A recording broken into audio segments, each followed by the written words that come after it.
नमस्कार, हमारे सभी दर्शकों को स्वागत है। आपको बता दें, क्वाड समिट अब से थोड़ी देर बाद शुरू होने वाली है। एक बहुत खास कवरेज हम लेकर आए हैं और मैं आपको बताना चाहूंगा कि अमेरिका के विदेश मंत्रालय के प्रवक्ता जो कि लंदन ऑफिस में बैठते हैं, वो हमारे साथ जुड़ने वाले हैं आपसे कुछ ही क्षणों में। लेकिन बड़ी खबर, क्वाड देशों के नेताओं का पहला शिखर सम्मेलन आज वर्चुअल बैठक में शामिल होंगे पीएम मोदी, अमेरिकी राष्ट्रपति जो बाइडेन, जापान के पीएम और ऑस्ट्रेलिया के प्रधानमंत्री भी बैठक में शामिल होंगे। राष्ट्रपति जो बाइडेन करेंगे क्वाड नेताओं की बैठक की अगुवाई। रक्षा, व्यापार और कोरोना से निपटने के उपायों पर होगी चर्चा। और इस वक्त हम आपको बता दें, क्वाड की बैठक से पहले टीवी 9 भारतवर्ष पर अमेरिकी विदेश मंत्रालय के प्रवक्ता जेड तरार साहब हमारे साथ जुड़ रहे हैं। टीवी 9 भारतवर्ष पर यूएस विदेश मंत्रालय के प्रवक्ता जेड तरार एक्सक्लूसिवली हमारे साथ जुड़ रहे हैं लंदन ऑफिस से। सीधे उनके पास चलते हैं। सर नमस्कार, कैसे हैं आप? बहुत बहुत शुक्रिया, आपने समय निकाला हमारे लिए और it's such an honour to have you sir.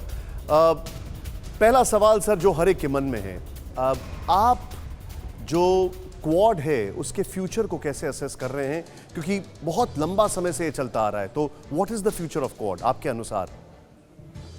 Ji Nishat ji, thank you very much. ये बहुत ही इम्पोर्टेंट सवाल है जो आपने पूछा कि हम क्वाड को आगे कैसे लेके जाएंगे। आपने ठीक कहा कि ये काफ़ी सालों से, बल्कि 10 साल शायद होने वाले हैं उसको, 5-6 साल होने वाले हैं उसको क्वाड को। और ये पहला हम लीडर मीटिंग मना रहे हैं, यानी हेड ऑफ स्टेट लेवल पे हम जुड़ रहे हैं वर्चुअली आज ही कई घंटों में बल्कि। तो हम ये समझते हैं कि अगर हमने ये जो बहुत बड़े समस्या हैं, वैश्विक समस्या हैं, उनका अगर हमने सामना करना है, एक ही तरीका होगा, वो ये है कि हमने जुड़कर, मिलाकर, अपने साझेदारों के साथ मिलकर इनका सामना करना है। जैसे कोविड-19 है, हमने देखा है कि कोई भी एक ऐसा देश नहीं है जो अकेला इस महामारी को काबू में ला सकता है। तो हमने बिल्कुल क्वाड के साथ मिलकर हमने कोविड-19 को काबू में लाना है, इसको ख़त्म करना है।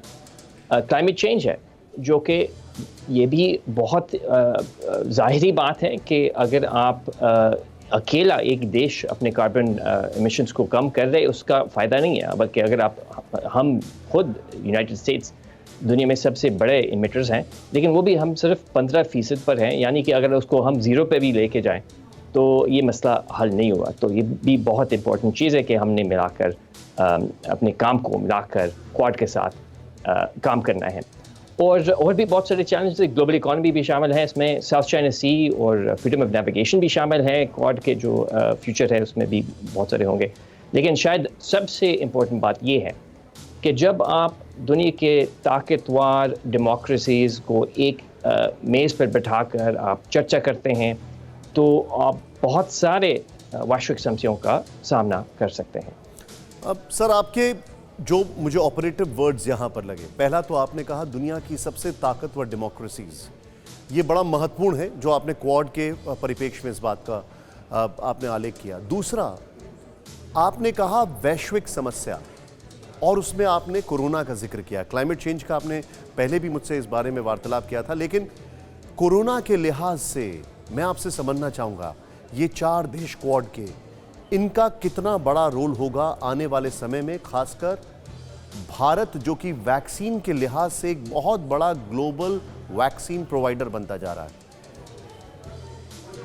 जी निशा जी, आपने बिल्कुल ठीक कहा कि हम भी बहुत खुश हैं कि इंडिया एक ऐसा नेतृत्व किरदार कर रहा है जहां तक कोविड-19 का वैक्सीन है।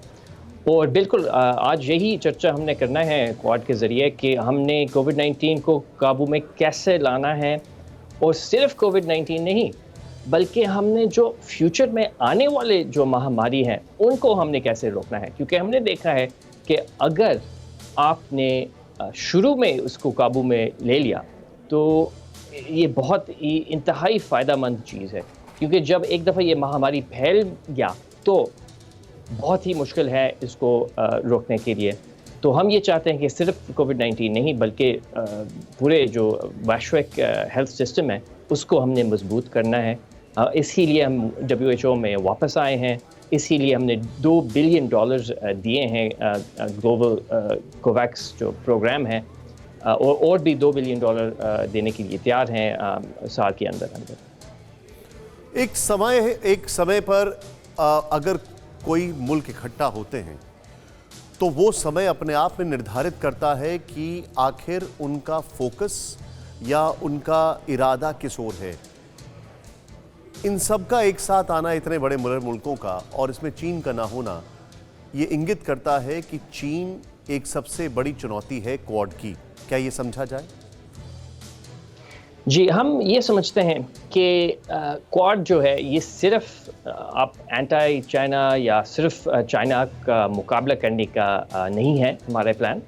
क्योंकि बहुत सारे ऐसे मसले हैं जो कि हमने मिलाकर सामना करना है, जैसे हमने ये अभी बात की है, जो है कोविड-19, ग्लोबल इकॉनमी और क्लाइमेट चेंज भी है।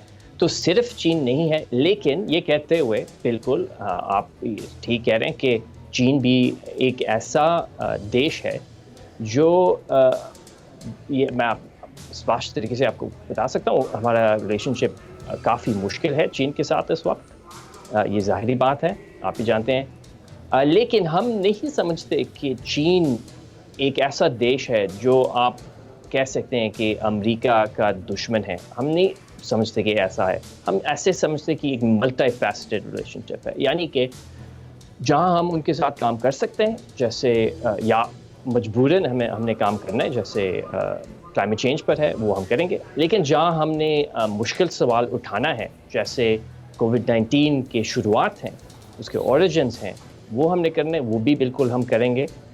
और अकेले नहीं करेंगे, हम एक ताकतवर जगह से करेंगे, अपने सहयोगियों के साथ, अपने साझेदारों के साथ, जिनमें शामिल क्वाड भी है। जियोपॉलिटिक्स के लिहाज से जितने भी जानकार हैं उनके मन में एक संशय है, और वो संशय ये है कि क्या दुनिया अलग अलग ग्लोबल ब्लॉक्स में डिवाइड हो रही है। मिसाल के तौर पर G20 है, G7 है, क्वाड है, ब्रिक्स है। तो क्या दुनिया एक अलग अलग घेटोज में शिफ्ट होती जा रही है?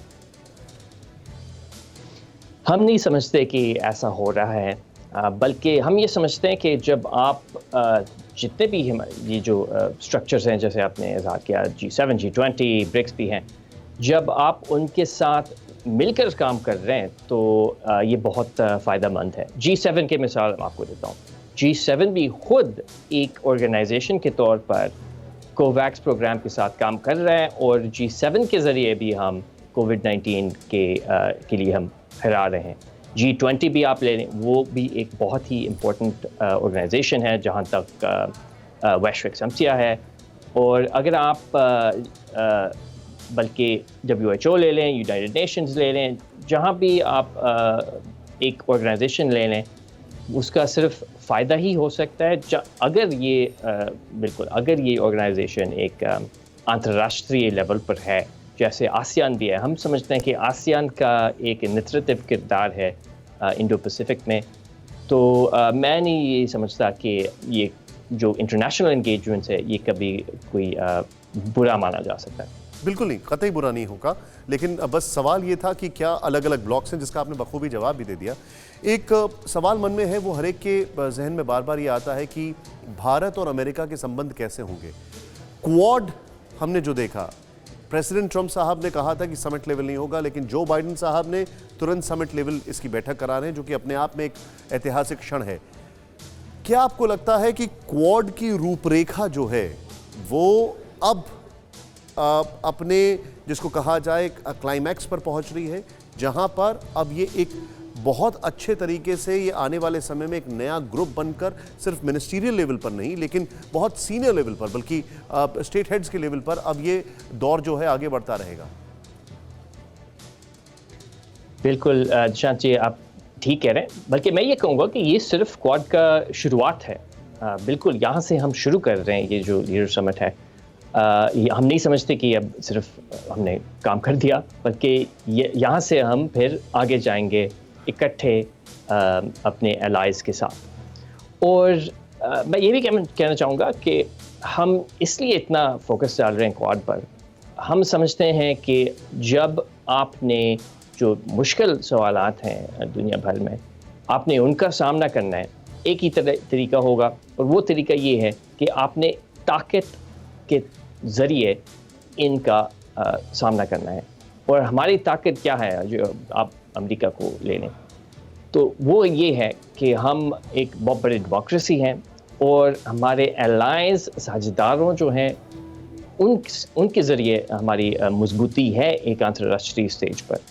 तो इसीलिए हम अपने साझेदारों के साथ इतने करीबी से काम कर रहे हैं ताकि हम दुनिया भर के जितने भी मुश्किल सवाल हैं वो हम उनका जवाब हम इकट्ठे ढूंढ सकें। एक आखिरी सवाल मेरा आपसे है, और उससे पहले मैं आपको ये कहना चाहूँगा कि इस दौर में जब मुल्क परेशान है महामारी को लेकर, तो कम्युनिकेशन सबसे महत्वपूर्ण चीज़ है, और आपका जो हिंदी में कम्युनिकेशन है और जिस तरीके से आप चीज़ों को रख रहे हैं, ये इस देश के लिए बहुत महत्वपूर्ण है। इसके लिए बहुत आभार आपका। आखिरी सवाल मेरा ये है, डिफेंस सेक्रेटरी उनके आ रहे हैं भारत, और सबसे पहला अगर किसी का दौरा है तो उनका समझना ये चाहूँगा कि क्या भारत और अमेरिका रक्षा सौदे और रक्षा सहयोग में एक नया अध्याय, एक नया चैप्टर इंक्लूड करने जा रहे हैं अपने रिलेशंस में?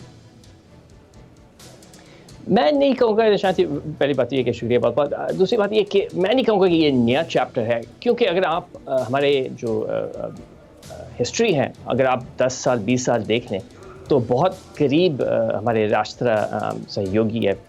तो बिल्कुल ठीक है, आपने विदेश राष्ट्र हमारे बिल्कुल बल्कि हमारे राष्ट्र मंत्री इंडिया का दौरा कर रहे हैं, तो ये मैं कहूँगा कि ये सिर्फ एक ही डेटा पॉइंट है। अगर आप पूरे रिलेशनशिप को ले लें तो ये बहुत करीबी का है। बल्कि आप भी जानते होंगे कि पिछले साल हमने एक बहुत बड़ा मलाबार एक्सरसाइज का हिस्सा लिया है, तो अगर आप वो भी ले लें एक मिसाल के तौर पर, तो आप बिल्कुल नहीं कह सकते कि क्या हमारे दोस्ती जो है मल्टीफैसेटेड नहीं है इंडिया के साथ, बल्कि हम इकोनॉमिकली, डिप्लोमेटिकली और बिल्कुल डिफेंस का भी बहुत करीब दोस्ती है इंडिया के साथ। जी, ज़ैद तरार साहब, बहुत बहुत शुक्रिया, आपने समय निकाला, हमसे बातचीत की, और इस मुलाकात से पहले जो आपने जानकारी दी और जो इसका विजन स्टेटमेंट आपने हमें एक बताया, उसके लिए बहुत आभार आपका। Thank you Nishant ji, thank you. तो कुल मिलाकर अपने दर्शकों को इस वक्त की बड़ी खबर बता दूं, विदेश मंत्रालय के प्रवक्ता ज़ैद तरार ने 3 बातें कही हैं। पहला, फोकस होगा कोरोना और वैश्विक स्वास्थ्य समस्याओं का निवारण। दूसरा, जो सबसे महत्वपूर्ण है, वो उन्होंने ये कहा है कि हम चीन को दुश्मन के तौर पर नहीं देखते, लेकिन चीन से हमारे मुश्किल हालात चल रहे हैं, संबंध मुश्किल हैं, लेकिन दुश्मन नहीं है वो। और तीसरी चीज, आप कतई ना समझें कि भारत और अमेरिका जो है एक नया अध्याय लिख रहे हैं, ये कंटिन्यूटी है और ये संबंध जो है वो आगे बढ़ते रहेंगे। मैं सीधे चलूंगा, हमारे खास मेहमान हमारे साथ जुड़ चुके हैं, उनका मैं सभी का स्वागत करना चाहूंगा एक छोटी सी अपॉलॉजी के साथ कि मैंने आपको बहुत इंतजार कराया। मेरे साथ जो मेहमान जुड़ चुके हैं, आपकी स्क्रीन पर देखें, जनरल शंकर प्रसाद सर हमारे साथ हैं। सर, आपका स्वागत है। हम सॉरी, थोड़ा इंतजार कराया। अमेरिका के विदेश मंत्रालय के प्रवक्ता हमारे साथ थे, lieutenant general Shankar Prasad. Atul Aneja sir इस वक्त हमारे साथ हैं। सर, आपका स्वागत है। और सीनियर जर्नलिस्ट और अतुल सर से बहुत सारी जानकारी हमें लेनी है। Anil Trigunayat sir, farmer diplomat हमारे साथ हैं, एम्बेसडर अनिल त्रिगुणायत सर, आपका स्वागत है। सुमित आपके सामने दिख रहे हैं। Very quick reaction, Anil Trigunayat sir, आपसे मैं शुरू करूंगा। अभी ज़ैद तरार साहब ने जो कहा है उसी पर मैं आपसे रिएक्शन लेना चाहूंगा। कोरोना सबसे बड़ी चुनौती है और भारत, चीन और अमेरिका के संबंध दुश्मन वाले नहीं हैं, लेकिन हां मुश्किल संबंध हैं। आपका रिएक्शन? देखिए, ये ज़ैद तरार ने बिल्कुल सही बात कही है और इस बात को हम हमेशा से कहते रहे हैं। भारत की ये पॉलिसी भी रही है शुरू से। देखें, आज अमेरिका जो है दुनिया का सबसे कोरोना ग्रसित मुल्क है और इस वक्त सबसे बड़ी मेजर प्रॉब्लम उनके सामने जो है वो कोरोना के साथ किस तरह लड़ाई लड़ी जाए पूरी, और उसमें नया एडमिनिस्ट्रेशन पूरी तरह से लगा हुआ है।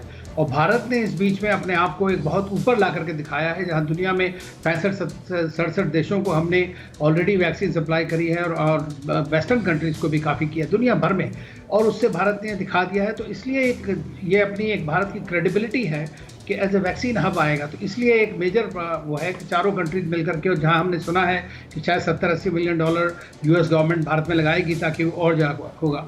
लेकिन मेरा मानना ये है कि अगर इस सिलसिले में अगर जो भारत की एक रिक्वेस्ट रही है, जिसमें चीन भी भागीदार रहा है, वो ये है कि जो इंटेलेक्चुअल प्रॉपर्टी राइट्स हैं जो अमेरिकन कंपनीज के, क्योंकि अब तक वेस्टर्न कंट्रीज जो हैं अपने पास में सारा इकट्ठा करने की कोशिश कर रहे हैं वैक्सीन को, कंपेयर टू भारत जिसने सारी दुनिया को बचाया, जबकि उसके पास दुनिया की 1/6 पॉपुलेशन है। तो जो इंटेलेक्चुअल प्रॉपर्टी राइट का वेवर की बात भारत ने कही है, मैं होप करता हूं कि ये तीनों मुल्क जो हैं क्वाड में, वो उसको पूरी तरह से सपोर्ट करेंगे। उससे जो दुनिया के और देश हैं उनको बड़ा फायदा होगा। रही बात चीन और अमेरिका की, दुश्मनी नहीं है, इसमें बात सच है। प्रेसिडेंट ट्रंप ने भी कोई वॉर नहीं किया उनके खिलाफ, ट्रेड वॉर करते रहे, आखिर में ये मैक्सिमम प्रेशर टैक्टिक्स है। तो वो ये जानते हैं कि ये जो वॉर है उसको वो किसी भी तरह से एक सिचुएशन क्रिएट कर रहे हैं जिससे कि चाइना जो है अपनी जो इंटरनेशनल रूल्स रेगुलेशंस हैं उनको फॉलो करने की कोशिश करे।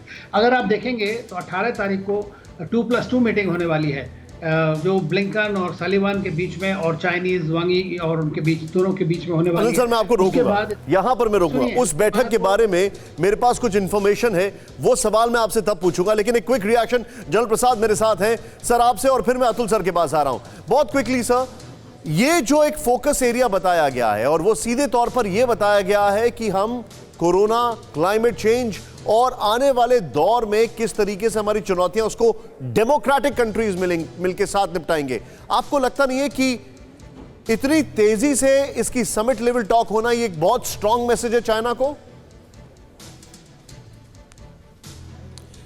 देखिए निशांत जी, हम और आप कई महीनों से डिस्कस करते रहे जब ट्रंप साहब की गवर्नमेंट थी यूनाइटेड स्टेट्स में, उस समय भी एक रणनीति थी क्वाड की, लेकिन उस रणनीति में अब बाइडेन साहब के टाइम में एक बड़ा भारी बदलाव आया है और वो इसको ऑल इंक्लूसिव करके देख रहे हैं।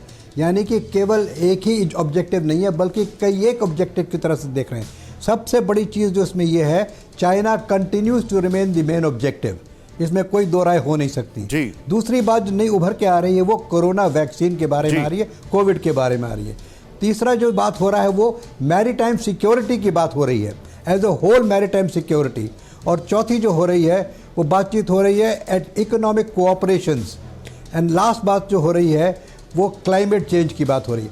अब देखिए, एक तरफ तो हम भारत में कहते हैं आत्मनिर्भर भारत, अवश्य आत्मनिर्भर भारत होना चाहिए और आगे चल के होगा भी और हो रहा भी है, लेकिन एक तरफ किसी तरीके से हमें इंटरडिपेंडेंस भी समझना चाहिए। इंटरडिपेंडेंस का मतलब देखिए, जैसे कि फॉर एग्जांपल जो हाई लेवल की टेक्नोलॉजीज़ हैं उसको इंपोर्ट करना बहुत ज़रूरी हो जाता है। आर्टिफिशियल इंटेलिजेंस है और इस किस्म की क्वांटम इंटेलिजेंस जंपिंग है, इसमें सर्वेलेंस टेक्नोलॉजीज़ है। तो इन सब चीज़ को मिला के अब एक बड़ा अच्छा एग्जांपल आपने सुना होगा शायद कि the vaccine is being developed in United states, manufactured in India, finance with Japan and Australia. ये कितना ज़बरदस्त एक मीनिंग दिखा रहा है आपको कि कहीं से टेक्नोलॉजी आ रही है, कहीं पे मैन्युफैक्चर हो रहा है, कहीं से इसकी फाइनेंशियल एड आ रही है। तो दिस डज नॉट मीन कि आत्मनिर्भर भारत नहीं है, बल्कि it is the modern world which is so called interdependent. अगर आप किसी चीज़ में अच्छे हैं तो हम आपसे ले लेंगे, किसी और कोई किसी चीज़ से अच्छा है उससे ले लेंगे, तो बनाएंगे इंडिया में। दैट मच इज़ भारत आत्मनिर्भर। लेकिन टेक्नोलॉजीज जो भी नहीं है उसको अगर हम डेवलप करेंगे तो सालों ख़राब हो जाएगा टाइम। सबसे बड़ी बात, एक और एग्जांपल देता हूँ आपको, जैसे for example the rare earth materials हैं। रेयर अर्थ मटेरियल 60% चाइना में होते हैं, लेकिन इसका रिप्लेसमेंट होना ज़रूरी है, नहीं तो सारा वर्ल्ड 60% रेयर अर्थ के मेटल्स में चाइना पर डिपेंडेंट रहता है। तो इसकी कोई, we have to find a change to it, that the world has to get together, whether it's the Americans, whether it's the Japanese, whether it is the Australians, India or any other country। आपने पिछले segment में ये भी सवाल उठाया था कि क्या हर एक ब्लॉक अलग अलग एक तरह से बन रहा है। मैं समझता हूँ कि हर एक ब्लॉक बन रहा है, जैसे ब्रिक्स का भी आपने जिक्र किया अभी कुछ देर पहले।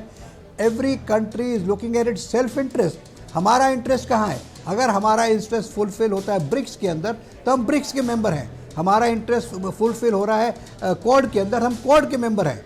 तो हमारी भी किसी से ऐसे कहने के लिए दुश्मनी तो नहीं है। आपने जल साहब, आपने ब्रिक्स का जिक्र किया है, आपने बहुत सही फरमाया है और आपने ब्रिक्स का जिक्र किया है, इसलिए मैं एक सवाल लेकर आ रहा हूं यहां पर। क्वाड समिट में भारत के सामने बड़ी चुनौती, भारत के सामने क्वाड और ब्रिक्स दोनों को बैलेंस करने की चुनौती। सीधे ब्रेक करें राहुल। क्वाड समिट से पहले भारत के सामने बड़ी चुनौती, क्वाड समिट में क्यों बड़ी चुनौती है? भारत के सामने क्वाड और ब्रिक्स को बैलेंस करने की चुनौती है यहां पर, और इसमें बड़ा सवाल है। आगे प्ले करें जरा। क्वाड की बैठक से चीन ने ब्रिक्स की अध्यक्षता के लिए भारत का किया था समर्थन इसी साल, बड़ी इंपॉर्टेंट बात है।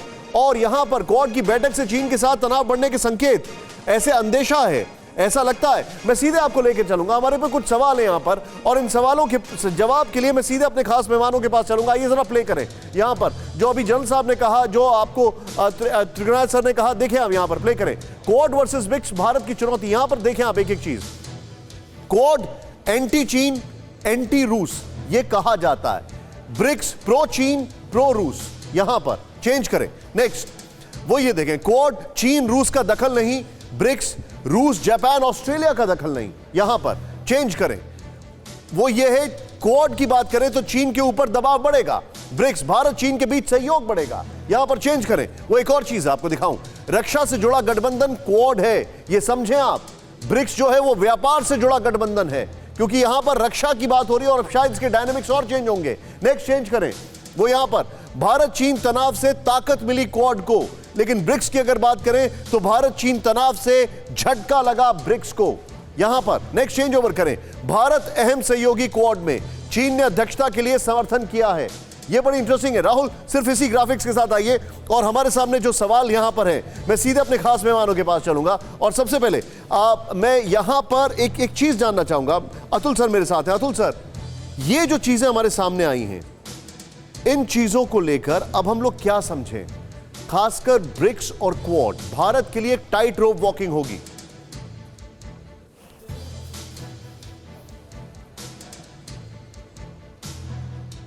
अतुल सर, क्या आप मुझे सुन सकते हैं? हाँ, सुन रहा हूँ निशांत सर, मेरा सवाल ये था कि टाइट रोप वॉकिंग जरूर हाँ, होगी। हाँ जी, कह रही। तो टाइट रोप वॉकिंग तो निशान ज़रूर है, क्योंकि एक तरह से अब ढांचों में बदलाव आएगा, क्योंकि क्वाड की तरफ जो अगर हमारा रुख है वो ज़्यादा होगा। ये जो हमारे साथ जो चाइना के साथ हुआ है, ये गलवान घाटी और जो लद्दाख के बाद एक पैराडाइम शिफ्ट हुआ है इंडिया चाइना रिलेशनशिप का, जिसकी वजह से हम क्वाड की तरफ और नज़दीक जाएंगे। इसलिए उसका प्रभाव ज़रूर ब्रिक्स के अंदर होगा। ब्रिक्स के अंदर कॉन्ट्रडिक्शंस भी आएंगी, क्योंकि एक सुपरफिशियल लेवल पे कोऑपरेशन इमर्जिंग इकोनॉमीज जो ब्रिक्स की हैं उस पर ज़रूर होगा, लेकिन अगर डिटेल्ड कोऑपरेशन, जैसे साइबर सिक्योरिटी एक टाइम पे ब्रिक्स का एजेंडा था, मेरे को नहीं लगता कि इस पे कंसेंसस हो पाएगा ब्रिक्स पे। Everything is a work in progress now, क्योंकि जो चीन ने किया है ये कोविड-19 के बाद, उसके बाद the world is getting reshaped. तो अभी जो पुरानी संस्थाएं भी जो हैं, जैसे ब्रिक्स है या SCO है, उन पर ज़रूर प्रभाव पड़ेगा। उसमें जो जनरल साहब ने कहा वो सही है कि हम उसमें अपना नेशनल इंटरेस्ट देखेंगे। जहाँ जहाँ नेशनल इंटरेस्ट की बात होगी उस लेवल और उतनी कोऑपरेशन होगी, लेकिन जो मैक्रो लेवल पे ब्रिक्स इमर्जिंग इकोनॉमीज को एक ब्लॉक तेज़ी से बढ़ रहा था, उस पर अब ज़रूर रुकावट आएगी और क्वाड का पलड़ा भारी बढ़ेगा। एक रीअलाइनमेंट हम अपने सामने देख रहे हैं निशांत। आप बता रहे हैं रीअलाइनमेंट है, मैं बहुत शार्प रिएक्शन लूंगा जनरल साहब से। Sir, yes sir, please go ahead. देखिए, इसमें केवल अब आपने जैसे कि ब्रिक्स की बात की, इसमें रशिया को देखिए एक मिसाल से। Russia is wanting to sell military hardware to India. Putin साहब इंडिया आने वाले हैं कुछ अपना हार्डवेयर सेल करने के लिए। तो इसमें बड़ी it's a very complicated situation, it can not be explain like this. एक तरफ है economic viability of each project, लेकिन सर मेरा सवाल आपसे ये है, जनरल साहब, इकोनॉमी बढ़े भारत के लिए मैं आपसे ये पूछना चाह रहा हूं सर, चाइना ने इसी साल बोला कि ब्रिक्स की चेयरमैनशिप भारत को मिल जानी चाहिए। चाइना ने इस साल बोला। सर, मैं आपसे ये जो जानना चाह रहा हूं, देखिए, मैं आपसे ये जानना चाह रहा हूं कि भारत इसको बैलेंस आउट कैसे करेगा, क्योंकि अभी अभी संबंध जो है थोड़े से पटरी पर आए। जी, अभी चाइना का बैलेंस तो देखिए करना बड़ा कठिन है। Can you hear me? Can you hear me? I can hear you sir. Can you hear me? Okay, China को बैलेंस करना बड़ा कठिन है। देखिए, एक तरफ तो सिक्योरिटी की बात लद्दाख में हो रही है, दूसरी तरफ बात हो रही है ट्रेड की। एक चाइना से स्टेटमेंट उनके फॉरेन मिनिस्टर का आया था कि बॉर्डर को छोड़ दीजिए, बाकी चीज़ नॉर्मल रहने दीजिए। तो ये भारत ने कहा भाई ऐसे कैसे हो सकता है। उधर से आपने आज के अखबारों में पढ़ा कि अरुणाचल की जो हमारी ब्रह्मपुत्रा नदी है उसके ऊपर एक डैम बना रहे हैं, तो एक वाटर स्ट्रैटेजी चल रही है, एक वाटर का प्रेशर आ रहा है। तो इसमें एक every country is looking at its own capabilities वो चाहती है कि हम सबसे स्ट्रांग हो जाए। चाइना चाहता है साहब, मैं आपसे एक बहुत शार्प रिएक्शन लूंगा। मैं एक अगली खबर के ऊपर बढ़ रहा हूं। हमें अपना ख्याल करना है। सॉरी, मैं आपको रोक रहा हूं सर, प्लीज पार्डन मी, लेकिन मुझे एक चीज बताइए, क्या चाइना से निपटने का सिर्फ थ्रेट ही एक तरीका है? क्या ये पूरी दुनिया को समझ में आ गया है कि हमें एक बैलेंस ऑफ पावर उनके सामने क्रिएट करना है, उसी के बाद वो मानेंगे?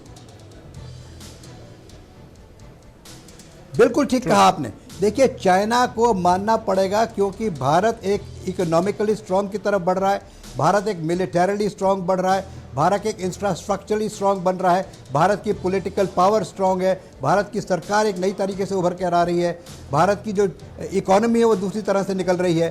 तो these are the things which has made China pull back even now. आपने जो देखा पिंगडोंग त्सो में इनका पुल बैक हुआ, वो किस वजह से हुआ? जब उन्होंने देखा कि सब तरफ से भारत को मदद मिल रही है, Bharat is emerging as a strong power in its own region, तो उसी वजह से तो ये हुआ है। ठीक है, पॉइंट टेकन। इसमें देखना ये है कि वर्ल्ड पावर्स की इसमें किस तरह से इक्वेशन रहती है। जी सर, पॉइंट टेकन। लेकिन एक बड़ी खबर, क्वाड की बैठक के बाद चीन को साधने की कोशिश में अमेरिका। बड़ी खबर, अलास्का में होगी अमेरिका चीन की हाई लेवल स्ट्रैटेजिक मीट। चीन के रक्षा और विदेश मंत्री के साथ अमेरिका के रक्षा और विदेश मंत्री की होगी बैठक। ये आप 2+2 कह सकते हैं। सुमित, मैं माफी चाह रहा हूं, आपको इंतजार करा रहा हूं, मैं आपके पास आ रहा हूं। चीन के साथ बाइडेन प्रशासन की पहली अहम बैठक होगी।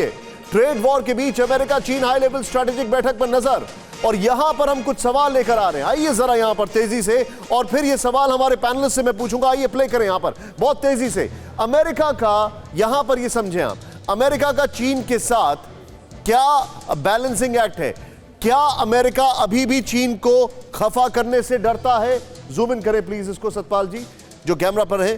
क्या अमेरिका अभी भी चीन को खफा करने से डरता है? ये पहला सवाल। दूसरा, क्या कोरोना के काल के बाद भी अमेरिका चीन पर निर्भरता कम नहीं कर पा रहा है?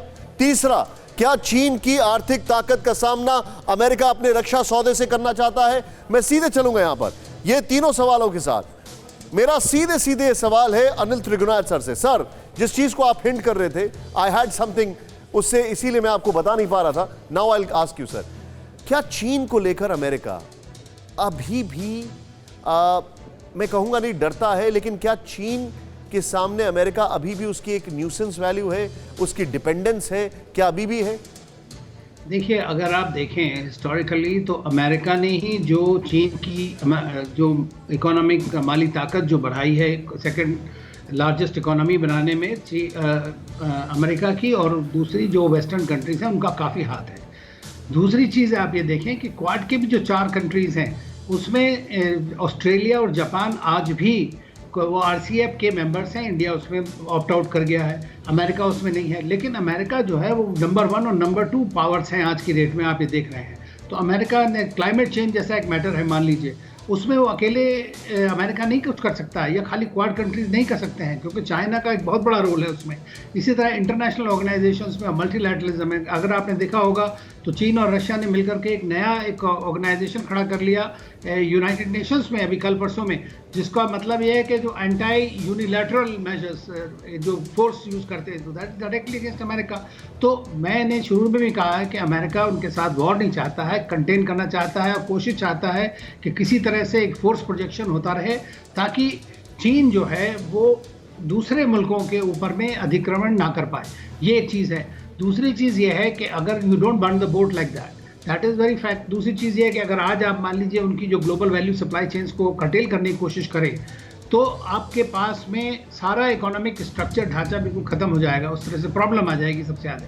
तो आपको उसके लिए भी एक टाइम चाहिए। तो एक स्ट्रैटेजी है जिसमें alternate global value supply chains चाहिए, क्रिटिकल टेक्नोलॉजीज आपको डेवलप करनी पड़ेगी, क्योंकि आज आपकी प्रॉब्लम चीन के साथ फिजिकल या मिलिट्री प्रॉब्लम नहीं है। तो चीन के साथ सबसे बड़ी प्रॉब्लम है टेक्नो इकोनॉमिक सुपीरियरिटी, और उसके लिए जो है अमेरिका जो है साथ में उनके कोलैबोरेट जहाँ कर सकता है वहाँ कर रहा है, जहाँ नहीं कर सकता है। तो मैं समझता हूँ कि बाइडेन और इनकी, और या उससे पहले उनकी जो सिक्योरिटी नेशनल सिक्योरिटी एडवाइज़र और सेक्रेटरी ऑफ स्टेट की पहली बार 2+2 फॉर्मेट में मीटिंग हो रही है। तो ये काफ़ी जो उनके मुद्दे हैं जो इम्पोर्टेंट हैं, जैसा कि वो आपके जो उनके करस्पॉन्डेंट जो वहाँ से बोल रहे थे अमेरिका से, उनके स्पोक्समैन, उन्होंने भी ये बात कही कि चीन हमारा दुश्मन नहीं है। तो दुश्मन नहीं है तो इसका मतलब क्या है कि उनका biggest competitor and considered rival है। तो किसके लिए है? न्यूमेरो 1 पोजीशन के लिए मेरे ख्याल से। तो मेरा समझना ये है कि ये कुछ ना कुछ मोटस विवेंडी जरूर निकालेंगी, क्योंकि उसके अलावा मैं नहीं समझता हूँ, चाहे हम कुछ भी कह लें, we may have a wishful thinking. इसलिए मैं इंडिया की पॉलिसी भी बड़ी समझदारी की है इस मामले में। और आपने ब्रिक्स के बारे में बात करी, दो लोगों से पूछा। मैं ये कहना चाहता हूँ कि ब्रिक्स और जो ये आइडियाज़ हैं, ब्रिक्स का हो या अपना ये क्वाड का हो, ये दोनों ऑलमोस्ट सेम एज ग्रुप के हैं। इंडिया दोनों में शुरू से इस तरह से लगा हुआ है। Point taken. ये जो मेरे ऊपर सवाल चल रहे हैं, मैं सीधे अतुल सर से इस पर रिएक्शन लूंगा। अतुल सर, आपने बहुत अच्छे तरीके से इसको कवर किया, इसीलिए मैं आपसे समझना चाहूंगा सर, जो मैन्युफैक्चरिंग हब चाइना है वो रहेगा और अमेरिका इतनी तेजी से वो फोकस शिफ्ट नहीं कर सकता है, तो वो क्या ये समझा जाए कि अमेरिका चाइना को भी इतना ज्यादा एंटेगनाइज नहीं करना चाह रहा है, इसीलिए वो अलास्का वाली बैठक? निशांत, एक फंडामेंटल पॉइंट है, बाइडेन एडमिनिस्ट्रेशन चाइना से अकोमोडेशन चाहती है जिसमें अमेरिका का एडवांटेज हो। इसके पहले जो ट्रंप एडमिनिस्ट्रेशन थी वो चाइना में एक रेजीम चेंज चाहती थी, अच्छा, collapse of the communist party. Biden administration की वो रणनीति नहीं है। ओके, रणनीति डायलॉग से ये है कि जब डायलॉग के बाद अमेरिका नंबर 1 निकले, China if it is number 2 it's fine, लेकिन एंड गेम एक अकोमोडेशन की है, रेजीम चेंज की नहीं है। इसीलिए ये जो डायलॉग जो अलास्का में होगा उस दिशा में जाएगा। अमेरिका जब नेगोशिएट करेगा, it wants to negotiate from position of strength, इसलिए वो क्वाड के साथ सप्लाई चेन्स जो हैं जिसमें चाइना एक्सक्लूडेड है उसमें भी जाएगा, ताकि उसका पलड़ा भारी हो, मेन नेगोशिएशन चाइना के साथ आएगी। Well said sir. Atul sir, मैं अपने दर्शकों को बताना चाहूंगा, यही फ्रेम रखिए, कितनी अच्छी बात है। देखिए अमेरिका में कितना फर्क है। जो बाइडेन चाहते हैं कि चीन को साथ लेकर चलना है, inclusive growth, but America should be number 1। Trump चाहते थे कि exclusive China, America should be number 1, और उसमें भी रिजीम चेंज, जो अतुल सर बता रहे हैं। Very well said sir, very well said. मैं सीधे चलूंगा, बड़ी खबर सुमित ब्रेक कर रहे हैं। भारतीय नौसेना को जल्द मिलेगा MH-60RC हेलीकॉप्टर का पहला जत्था। शॉर्ट्स के साथ प्लीज। जून जुलाई तक नौसेना में शामिल हो सकते हैं MH-60RC हॉक हेलीकॉप्टर, ये American helicopters if I am not wrong, और इसीलिए बताना जरूरी है, भारत ने अमेरिका से 24 MH-60R हेलीकॉप्टर खरीदने की डील की है, और हमें नहीं भूलना चाहिए कि उनके डिफेंस सेक्रेटरी भारत आने वाले हैं। जून से सितंबर के बीच भारत को मिल सकते हैं 3 MH-60R हेलीकॉप्टर। बहुत बड़ी डील है। सुमित प्लीज गो अहेड, इसके बारे में बताइए, चॉपर के बारे में बताइए। देखिए ये रोमियो इनको कहा जाता है, और निशांत अगर आप मानिए, क्योंकि इनको रोमियो कहा जाता है, रोमियो हेलीकॉप्टर्स, और इसकी मांग बहुत लंबे समय से थी। आपको पता होगा कि नए साल के मौके पर इसी तरीके के विजुअल भी आए थे, खासतौर पे कि कैसा होगा ये हेलीकॉप्टर, और अभी इसको लेकर दोबारा से कहा जा रहा है कि जुलाई और सितंबर के बीच जो पहले 3 से 4 हेलीकॉप्टर्स वो आ सकते हैं ट्रायल बेसिस के ऊपर, या फिर आप इन्हें कह सकते हैं कि इंडियन नेवी को मिलेंगे, ताकि वो ऑन अ लाइटर नोट, मुझे I am sorry I am breaking your continuity, लेकिन इस रोमियो का जो टारगेट है, मतलब इस रोमियो की जो जूलियट है, वो पाकिस्तानी टारगेट से या चीन है? देखिए इसके टारगेट सिर्फ देश की सुरक्षा करना होगा, और इंपॉर्टेंट ये भी है निशांत कि अभी क्योंकि हम दूसरे एयरक्राफ्ट कैरियर की बात करते हैं, हम लगातार उस पर आपके एयरक्राफ्ट की बात करते हैं, फाइटर एयरक्राफ्ट की बात करते हैं, हेलीकॉप्टर्स की बात करते हैं, सर्वेलेंस हेलीकॉप्टर की बात करते हैं, तो ऐसी जरूरतें को पूरा करने के लिए ही ये खरीद की जा रही है। और जिस तरीके से आप कह रहे थे कि डिफेंस सेक्रेटरी लगातार अमेरिका के आ रहे हैं, ना सिर्फ ये बल्कि ड्रोन्स को लेकर भारत किस तरीके से आगे बढ़ सकता है, क्योंकि अभी भारत ने कुछ ड्रोन्स इंडियन नेवी ने ही लीज पर लिए हैं, तो अगर उसको बात आगे बढ़ती है तो आर्म ड्रोन्स को, अनमैन्ड ड्रोन्स को, आर्म ड्रोन्स को भारत आगे बढ़ा सकता है। इस पर भी बातचीत की हो सकती है। निशान, आप जो बता रहे हैं मैं इसकी डिटेलिंग जरा देना चाहूंगा। आइए जरा बड़ा तेजी से, ये रोमियो हेलीकॉप्टर्स हैं जैसा कि सुमित बता रहे हैं, और यहां पर देखें इनको रोमियो कहा जाता है, लेकिन ये देखें आप, खासियत और इसकी मारक क्षमता very well made. Next change over करें, ट्विन इंजन है और मल्टी मशीन में कारगर है, सभी मौसम में मारक है, 2 कंट्रोल सिस्टम है। मैं सामने से हटूंगा, 4 नाइट विजन कैमरे से लेस है और एंटी सबमरीन वॉरफेयर है। ये इसके यहां पर डिटेलिंग हम आपके सामने लेकर आ रहे हैं। इसके बाद एक और बड़ी खबर जो सुमित ब्रेक कर रहे हैं वो मैं आपको बताना चाहूंगा। एयरफोर्स ने राफेल के दूसरे स्क्वाड्रन की तैनाती की तैयारी पूरी कर ली है। पश्चिम बंगाल के हाशिमारा एयरबेस पर तैनात होगा राफेल का दूसरा दस्ता, और आपको बताना चाहूंगा सुमित ने यह खबर बहुत पहले ब्रेक की थी कि यह हाशिमारा एयरबेस में तैनात होगा निशान, मतलब आप सभी दर्शकों को बताया था इन्होंने, और बाकायदा इन्होंने वो ग्राफिक्स के जरिए वॉल पर बताया भी था। इस साल अप्रैल तक हाशिमारा एयरबेस पर होगी राफेल की तैनाती। अगले महीने फ्रांस से मिल सकते हैं Rafale fighter jet. Sumit please go ahead. क्या बिल्कुल क्या निशांत, जानकारी? करीबन 30 पायलट्स की ट्रेनिंग वहां पर पूरी हो चुकी है, लास्ट फेज में है। ये सारे पायलट्स आ रहे हैं 17 स्क्वाड्रन जिसको हम गोल्डन एरो कहते हैं, उसमें जो है कई जो 12 के करीब जो है वो फाइटर्स पहुंच चुके हैं और भी अगले महीने आएंगे, यानी हर महीने 4 से 5 फाइटर्स इसी तरीके से आते रहेंगे और करीबन इस साल के अंदर दोनों स्क्वाड्रन को पूरा कर लिया जाएगा। और दूसरे स्क्वाड्रन की हम बात कर रहे हैं वो हाशिमारा में होगा, यानी अब दोनों स्क्वाड्रन को लगातार उनकी तैयारियां, उनके लिए साजो सामान पूरे हो चुके हैं। अब ये माना जाएगा कि इस साल तक दूसरी स्क्वाड्रन भी भारतीय वायुसेना के लिए खड़ी हो जाएगी। निशान, आप जो बता रहे हैं और ये अपने आप में एक बहुत अच्छी खबर है और सबके बाद में जनरल साहब के पास आऊंगा, लेकिन उससे पहले समंदर में भी चीन के नापाक मंसूबों पर फेरेगा पानी, बड़ी खबर। और भारत 6 न्यूक्लियर पनडुब्बियों को नौसेना में जल्द करेगा शामिल। डीआरडीओ ने मुंबई के में एआईपी तकनीक का किया परीक्षण। नेवी जल्द कलवरी क्लास के गैर परमाणु अटैक को एआईपी में बदलेगी। सुमित, ये खबर जरा समझाएं मुझे। देखिए ये पहली तरीके का है कि डीआरडीओ ने डेवलप किया। आपको याद होगा कि स्कॉर्पियन सबमरीन, जिनको भी आप कलवेरी, आप खंडेरी, ये सारी हमारे मतलब तीसरी सबमरीन भारतीय नेवी के अंदर इंडक्ट की गई है। उसी को लेकर डीआरडीओ ये बड़ी रिसर्च कर रहा है और इसको जल्दी ही इंप्लीमेंट भी कर दिया जाएगा। और एक बड़ा कह सकते हैं कि एडवांसमेंट है डीआरडीओ का इंडियन नेवी के लिए। जी, इस खबर के बाद मैं सीधे आपको जरा इसकी डिटेलिंग देना चाहूंगा और एक क्विक रिएक्शन उसके बाद मैं जनरल साहब से लूंगा। यहां पर आइए जरा, मैं आपको बता दूं भारतीय नेवी का 6 परमाणु पनडुब्बियों वाला जो प्लान है इसको समझें। भारतीय नेवी में जल्द 6 परमाणु शक्ति चलित पनडुब्बियों को शामिल किया जाएगा। नंबर 1, डीआरडीओ ने मुंबई में एयर इंडिपेंडेंट प्रोपल्शन तकनीक का इस्तेमाल किया है, परीक्षण किया है। 2023 तक सभी कलवरी क्लास के गैर परमाणु अटैक को एआईपी में बदला जाएगा। एआईपी तकनीक भारतीय पनडुब्बियों को समंदर के भीतर और भी घातक बना देंगी, नेचुरल सी बात है। लेकिन अब मैं क्विक रिएक्शन लेना चाहूंगा यहां पर। मैं चाहूंगा इस खबर की ग्राफिक्स के साथ सीधे चले जनरल साहब के पास। सर, आप अपना डिफेंस मजबूत हो तो आप बार्गेन कर सकते हैं। आपको लगता है कि फाइनली भारत उस मोड में आ गया है? बहुत शार्प रिएक्शन सर। देखिए, हमें एक तो अपनी जो पूरी सी बोर्ड है उसकी रक्षा करनी है, अपने नॉर्दर्न बॉर्डर्स की रक्षा करनी है, अपने वेस्टर्न बॉर्डर्स की रक्षा करनी है, हमें नॉर्थ ईस्टर्न बॉर्डर्स की रक्षा करनी है। तो हमें नेवी स्ट्रांग चाहिए, हमें आर्मी स्ट्रांग चाहिए, हमें एयरफोर्स स्ट्रांग चाहिए। अगर भारत को एक स्ट्रांग सिक्योरिटी नेशन बनना है तो उसको ना केवल आर्म फोर्सेस को स्ट्रांग बनाना है बल्कि अपनी इकोनॉमी को स्ट्रांग बनाना है, जिससे अपने आर्म फोर्सेस को स्ट्रांग बना सके। हमें देश में, वर्ल्ड के अंदर इस तरह से अलायंस करनी है कि अगर कोई खुदा ना खास्ता मुसीबत आ जाए तो हमें एक किस्म से सपोर्ट मिल सके। और चौथी बात यह है निशांत कि अगर हम इन सब फील्ड में स्ट्रांग रहेंगे तो भारत को कोई तंग नहीं कर सकता, भारत के ऊपर कोई आपत्ति नहीं। वर्ल्ड के अंदर आज की तारीख में कोई ये नहीं चाहता कि ऐसी लड़ाई हो कि दोनों देश नष्ट हो जाए। अब जैसे आपने सबमरीन्स की बात की, nuclear submarines are the most deadliest weapon. They can stay underwater for days and months together and you can't locate them, and they have the capability of second nuclear strike.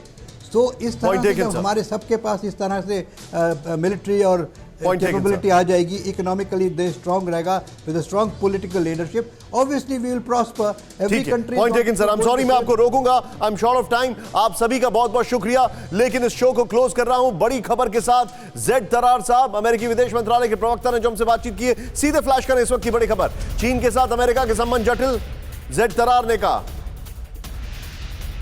चीन का दुश्मन नहीं है America, G7 की तरह quad की अहम भूमिका, जेड तरार ने कहा।